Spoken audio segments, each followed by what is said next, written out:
I'll be back with that story after this message.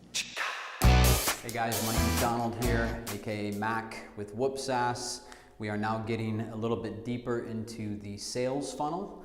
So we're getting into the really fun stuff now. We talked through, I'm just gonna start drawing the diagram up here, the graphic more or less of our marketing universe, taking you through the MQL, marketing qualified lead stages, the different levels of consumption, tofu, mofu, and bofu.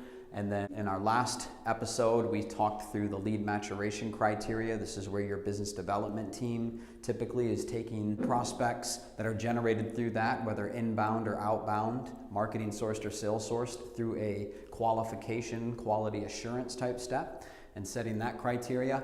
Now the handoff has occurred because we're going into the excavate stage. This is also known as the discovery stage in some sales processes. But the point is, this is where the pass has happened now. The clock starts ticking for average sales cycle and those sorts of things. We're forecasting now against this opportunity, and the account executive or the sales lead now has control and has accepted this opportunity as what we call a sales qualified opportunity, or SQO.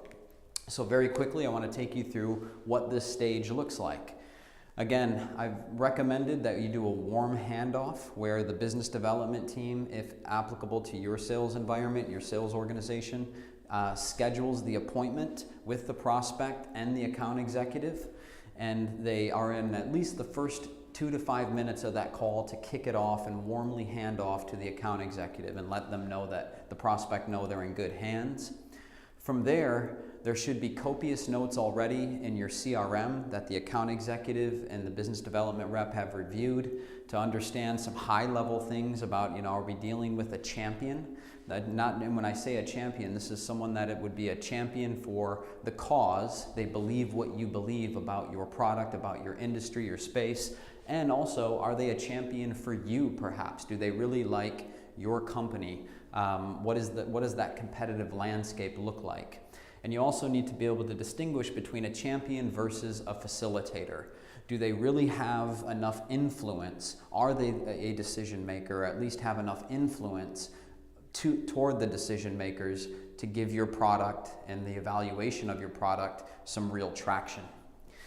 Next thing that you might do here is a buy-in demo, or maybe a full-on product presentation. It just really depends on your product and how robust it is and how comfortable you are. So you need to determine, do you do a buy-in demo, which is really a 5-minute generic overview use case of your product, or do you go through a full-on solution presentation where you might invite in a resource like a pre-sales person or a sales engineer, more technical person to take them through a product presentation. And you want to make sure that that product presentation aligns to what you already know about their winning story or their buying motivators. Don't try to stay away from generic presentations and align it as best you can to the buying motivators.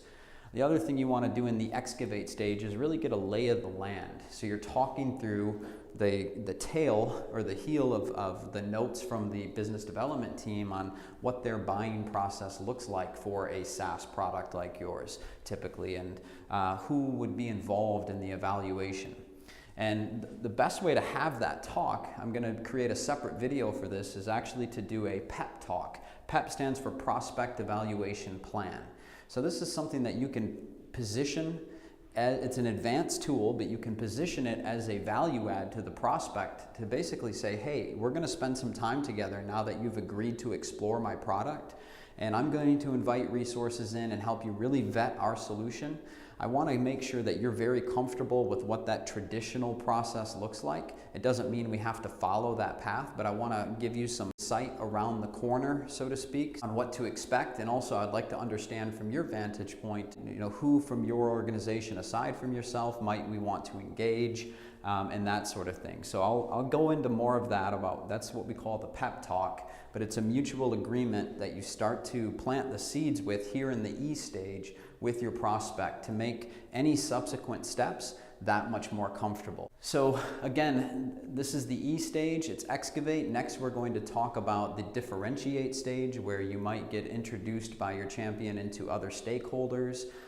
You might actually start with the buy-in demo and now go into a more in-depth solution presentation with your prospect in the D stage, but you're really starting now to differentiate yourself as a vendor and as a product, as well as understand the differentiation or the unique attributes of your prospect, because again, the rule of thumb is not all prospects are created equally, and it behooves us to make sure we understand what's unique about this prospect and how best to align to them. So that's it. I'm Mac with WhoopSaaS. Of course, I'm always down to have a conversation with you. If you are, feel free to reach out to me. Have a good one.